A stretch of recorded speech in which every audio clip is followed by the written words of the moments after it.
Do you have any plants growing in your garden that went from healthy and thriving to looking like Swiss cheese practically overnight? Well, it's a very likely chance that your plants were invaded by the cabbage worm. Cabbage moths lay their eggs on your plants, and in 4 to 8 days, the eggs hatch and the worms start destroying your plants. And so in this video today, I'm going to share 5 tips for controlling these pests, but be sure to stick around to the end because my last tip is by far the most effective. So the very first tip is to check your plants daily and pick off any worms that you see by hand.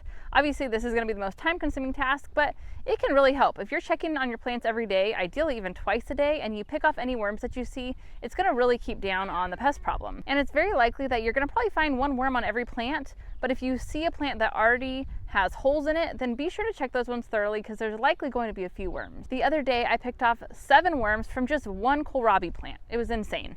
And so be sure to check your plants thoroughly. The cabbage moths are really drawn to veggies in the brassica family. So your cabbage, broccoli, kohlrabi, Brussels sprouts. So if you have any of those veggies growing, be sure to check them extra carefully. Tip number 2 is to spray off any of the eggs with water. So the eggs are usually laid on the underside of the leaf, so you're gonna have to turn over the leaves, check for the eggs, and then spray them off with water. And just use high enough pressure that it sprays the eggs off, but not high enough that it damages your plants. Tip number 3 is to implement companion planting. So there are so many ways that you can companion plant. You can group together plants with the same needs. You can plant plants that attract beneficial insects, and you can also plant plants that deter pests. And I like to do a combination of all of this. So for example, I planted all of my brassicas in the same garden bed because I knew that they were going to be affected by the same pest. And so instead of having them spread out all over the garden and having to treat them everywhere, I just kept them to one confined area. I also planted green onions all throughout my garden bed because green onions help deter pests.